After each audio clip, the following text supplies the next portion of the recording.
Voici l'histoire de la mythomane du Bataclan. Le 13 novembre 2015, la France est frappée en plein cœur. Plusieurs lieux de Paris, dont la salle du Bataclan, sont la cible d'attentats meurtriers. Une nuit devenue le symbole d'une tragédie nationale. Dans les jours qui suivent, un groupe Facebook privé voit le jour.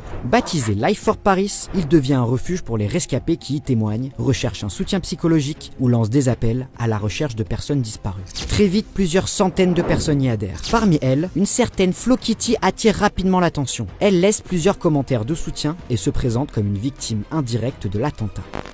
Je n'étais pas au Bataclan ce soir-là. Je suis une impliquée. Mon meilleur ami, mon pilier, est toujours hospitalisé. Il est sorti de réa depuis quelques jours, mais reste intubé. C'est dur.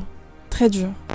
Florence partage son angoisse, raconte ses visites quotidiennes à l'hôpital, réconforte les autres membres du groupe. Elle gagne leur confiance et devient même bénévole sur la page Facebook. Chaque jour, elle donne des nouvelles de son meilleur ami Greg.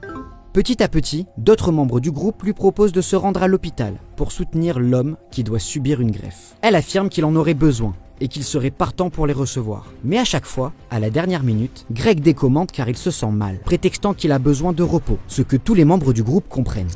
Au fur et à mesure, Flo Kitty devient une figure familière du groupe, à tel point qu'elle finit par occuper un poste important. Elle assiste la fondatrice du groupe Maureen à recueillir des témoignages.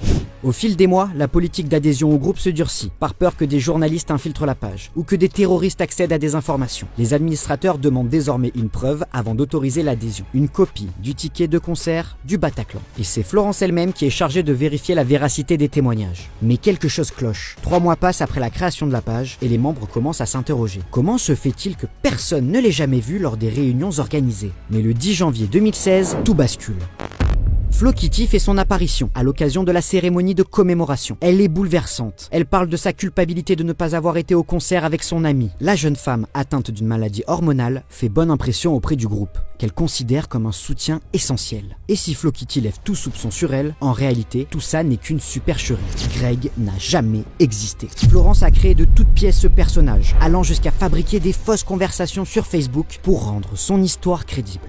Son implication dans l'association lui permet d'accéder à des informations sensibles et de gagner la confiance des véritables victimes. La quarantenaire va jusqu'à porter plainte contre les auteurs de l'attentat et se fait passer pour une survivante en présentant à la police une fausse place de concert. Dans son récit, elle n'hésite pas à utiliser des détails glaçants qu'elle emprunte aux véritables rescapés rencontrés grâce à Life for Paris.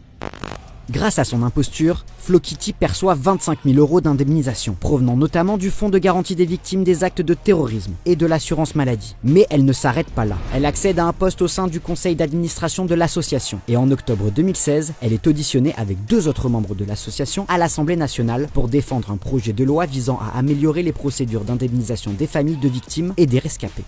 Une nouvelle fois, Florence joue son rôle à la perfection. Elle est crédible aux yeux de tous et personne ne se doute de rien. Elle va même jusqu'à poser en couverture du magazine Paris Match, aux côtés des autres membres de l'association. Cependant, plusieurs incohérences dans ces récits commencent à éveiller des soupçons. Et puis, pourquoi personne n'a jamais rencontré Greg? Alors une survivante décide de mener sa propre enquête et découvre, enfin, la vérité. Le fameux Greg, de son vrai nom Grégory Sananko, n'apparaît pas sur la liste des victimes du Bataclan. Et en fouillant bien, elle y découvre un nom, celui de Florence Mongeau, alias Flo Kitty. Elle comprend à cet instant la mascarade rondement menée par la fausse survivante. La police est immédiatement alertée et une contre-enquête est lancée. Le 21 septembre, le parquet du tribunal de grande instance de Créteil ouvre une enquête préliminaire sur Florence. Il découvre que le matin du 13 novembre 2015, Flo était localisée à Lorient et à plusieurs kilomètres du Bataclan le soir de l'attentat. Il était donc impossible qu'elle soit sur les lieux le soir du drame. Elle est arrêtée le 13 février 2018 et est condamnée 1 mois plus tard à 4 ans et demi de prison ferme. L'affaire, révélée par Alexandre Kaufman dans son livre « La mythomane du Bataclan » en 2021, a eu un retentissement national et a même inspiré la série Une amie dévouée, réalisée par Juste Philippot.